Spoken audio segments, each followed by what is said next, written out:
आज आम बनइबा सोयाबीन तरकारी ता पुणी प्रेसर कुकर रे कम समय तो बनिकी रेडी हम ता पुणी स्वाद पूरा डबल आसीबो। बाकी सोयाबीन तरकारी ठारू मटन भी आ आगे फिका पड़ जाव। घरे या थरे निश्चय ट्राए करंतु। नमस्कार, प्रतिदिन रोसई को आपण मानकु अनेक अनेक स्वागत।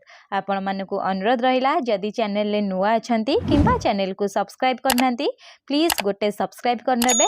आपण मानकु अनुरोध रहिला आपण माने वीडियो तो देखुचंती लाइक करिया पई भूली जाउचंती प्लीज गोटे लाइक करिवे।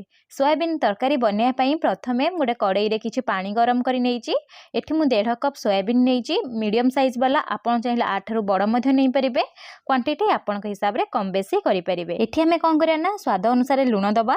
लुण दे सारला परे आको में भलो से मिसई नबा। जेतले सोयाबीन बॉयल होतिबा सेही टाइम रे लुण देबे। देखिबे आपण जम्मा भी खाइला बेले सोयाबीन फिका लागिबनी। एबे कोन करबी ना 2 रु 3 मिनिट एई परि बॉयल होआ पई देबी। जहा फळे सोयाबीन रो साइज तो डबल हे जिवो आ बहुत नरम हे जिवो। जेतले सोयाबीन एमती साइज रे डबल हे जिवो फ्लेम को ऑफ करि देबे। एमती गोटे छणा रखिबे। छणा रे आपण कोन करे ना सबु सोयाबीन को एमती काढी नेबे। काढी नै सारला परे एठी आपण कोन करे ना 2 रु 3 थर एई परि ठंडा पानी रे धोई नेबे। आपण तले सोया चंक्स खाउथिबे देखिते गोटे स्मेल आसीते। से स्मेल जिबा पई हमें 2 रु 3 थर धोई नबा। धोई नै सारला परे सोयाबीन को कोन करे ना हाथ रे एमती धरि की स्क्वीज कर नेबे। माने पानी की सब काढ़ी नेबे। जहा फल आम सोयाबीन भाजीबा जमा भी से पानी रहीबनी पूरा परफेक्ट नरम बनइबो। आ सोयाबीन देखि पाउथे केते नरम बनिची। एई परि मु सबु को चुपुड़ी की गोटे साइड रे रखि नेबी। चलंतु एबे आमे तरकारी स्टार्ट करिबा। सेति पई गोटे प्रेशर कुकर नेइची। प्रेशर कुकर आमे देई दबा 1 रु 2 चमच तेल। तेल जेतेबेले गरम हे जिवो मु गोटे मीडियम साइज रो आलू को बड़ बड़ पीस रे काटी नेइथिली आलू को देई दोउची। आपण चाहिले तरकारी रे आलू को स्किप करि परिबे। एबे आमे कोन करे ना फ्लेम को मीडियम रखिबा। मीडियम फ्लेम रे आलू को जस्ट टिके लाइट ब्राउन कलर हवा जे भाजी नबा। देखि पारुथिबे आलू हमर पूरा कलर चेंज कर सारची। एठी फ्लेम को लो करिवे। लो फ्लेम रे सब आलू को हमें काढ़ी नबा। आलू पूरा पूरी परफेक्ट सिजिची ता सहित गोल्डन कलर मध्य आसीची। एठी सब आलू को काढ़ी सारला परे जो बळका तेल अछि सेही तेल रे हमें कोन करिया ना जो सोयाबीन को हमें चुपुड़ी की रखिथिले गरम पानी रु सब सोयाबीन को देई दबा। सोयाबीन को देई सारला परे आको हमें भाजीबा। जेहेतु हमें सोयाबीन को हमें एठी बॉयल करिचे गरम पानी रे देइने किंतु बॉयल करिचे सेति पई सोयाबीन हमर पूरा नरम हे जाइची। आपण एठी केयरफुली भाजीबे आ बहुत नरम मध्य लागि थाए पाटी की खाइला बेले। एठी मु 1 रु 2 मिनिट भाजी सारला परे 1 मिनिट एई परि छाडी देबी। तापरे सोयाबीन को भलो से भाजी नेबी। देखंतु सोयाबीन पूरा हमर भलो से भाजी हे गलानी कलर पूरा चेंज हे जाइची। एठी हमें कोन करिया ना सोयाबीन को बेसी भाजीबानी। फ्लेम को लो करिबा।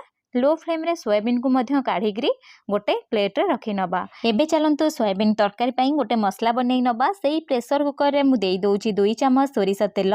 तेल जतबेले गरम हे जिवो एठी हमें कोन करे ना गोटे मीडियम साइज रो पियाज को एमती टिके मोटा मोटा लंबा लंबा काटी नेइथिली। पियाज को देई देबा। पियाज को देई सारला परे जस्ट टिके भाजी नबा। आ गोटे कथा मने रखिथिबे पियाज को एठी लाइट ब्राउन कलर करी जम्मा भी भाजीबेनी। ता सहित मु एठी यूज करची अल्प किछि रसुण कोला को चोपा छडेई देइची। ता सहित अदा खंडे को छेचिकी देइथिली। जेतले माको दउथिली कैमरा मोर ऑफ हे जाइथिला। आपण को निश्चय यूज करिवे। देखि पारुथिबे मुठी रसुण मध्य यूज करची।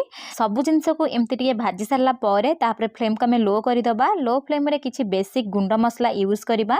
मसला रे मु एठी यूज करची 1 चम्मच धनिया गुंड, आधा चम्मच देई दोची जीरा गुंड, ता सहित 1 चम्मच लंका गुंड एठी यूज करची। अल्प टिके हळदी गुंड यूज करची कलर भला आसीबा पई। तापरे हमें कोन करे ना सुखला मसला को भलो से भाजी नबा। सुखला मसला जतले एमती भाजुछन फ्लेम को लो ही रखिबे। जदि हाई करिवे कोन होबना मसला सब पोड़ी जिवो आ तरकारी रो कलर पूरा चेंज हे जिवा सहित स्वाद मध्य चेंज हे जिवो। एबे हमें कोन करे ना 2 रु 3 चम्मच एमती पानी देई दबा। पानी देई की सुखिला मसला को भलो से भाजी नबा। भाजी नै सारला परे एठी पाखा पाखी 1 रु 2 मिनिट एई परि कसिबे। कसी सारला परे जदि आपण एठी टमाटो यूज करिया पई चाहुथिबे ताले एठी कोन करे ना गोटे बड़ साइज रो टमाटो को मेठी काटी के बड़ बड़ पीस रे देई दोउची। सब जिंस को आपण एठी बड़ पीस रे ही यूज करंतु। देखिबे कम समय रे बनिकी रेडी हे जिवो मसला। तापरे एठी टमाटो को मध्य देइकरी 1 मिनिट पई मसला सहित भाजी नेबी। तापरे स्वाद अनुसार लुण दबा। लुण जतले आपण यूज करिवे मने रखिथिबे हमें सोयाबीन रे लुण देइतिले देखिकी ही एठी लुण यूज करिवे। मु आधा चम्मच लुण देई देइची। लुण देई सारला परे 1 मिनिट मिसेई नेबे। तापरे सबु मसला सिझिबा पई एठी हमें कोन करे ना पाखा पाखी आधा कप पानी देई दबा। पानी देइकरी आकु कोन करे ना भलो से गोळेई नबा। एठी आपण एमती ही बनांतु मसला। देखिबे मसला पूरा भलो से मिसी मिसीज आउ बढ़िया से गोटे कलर आसवा सहित स्वाद मसलार भल आसो। मुझे पानी देकी भलसे मिसई सारा। एबे आमे कौन करा ना कभर करनबा।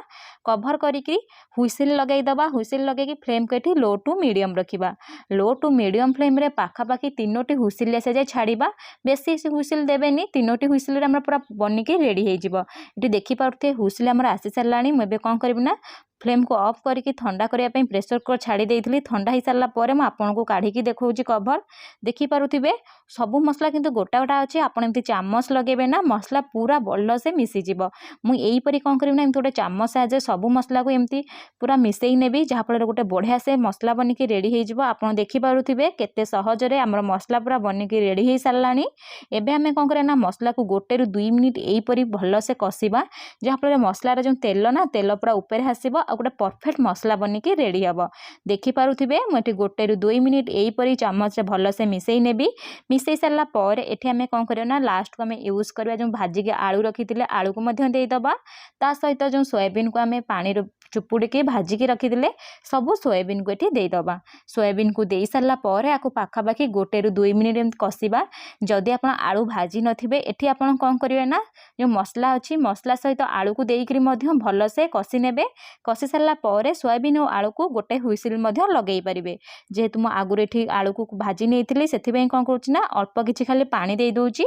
पानी देई सारा पर आकु भल से मिसई नेबी। एठी जमा भी हुइसिल लगेइबिनी खाली कभर लगेइकरी तरकारी को 5 ରୁ 6 मिनिट पई फुटिया पई छाड़ी देबी। वीडियो को आगु नबा गुरु मु आपण मानको गोटे अनुरोध करिबी जदि आपनको वीडियोर किछि पार्ट पसंद आसुची प्लीज गोटे लाइक करबा सहित निश्चय कमेंट सेक्शन रे शेयर करिवे। ता सहित चैनल यदि नुआ अछंती प्लीज चैनल को सब्सक्राइब करनेबे। एठी पाखापाखि 5 मिनिट हो जाइथिला। मु एठी कभर काढी नेची। कभर काढी सारला पर आमे एठी गोटे थर भल से मिसई नबा। आउ तरकारी रो कलर देखंतु केते सुंदर आछि। ता सहित मु एठी कोन करिबी ना किछि धनिया पत्र को काटिकी देई देबी जहाँफल तरकारी तो सुंदर देखा जिबा सहित बास्ना मध्य तरकारी गोटे भल आसीते। एबे आमे कोन करिना आधा चामच देई दबा गरम मसला। जेहेतु मु किछि मसला ठी यूज करिनी लास्ट को सेते गरम मसला देबी। गरम मसला देई सारला पर तरकारी को मिसई नेबी। देखि पारुथिबे एठी हमर बहुत कम समय रे बनिकी सोयाबीन तरकारी रेडी हो गलानी। आपण थरे को निश्चय बनांतु केमिति बनिला मो सहित शेयर करंतु।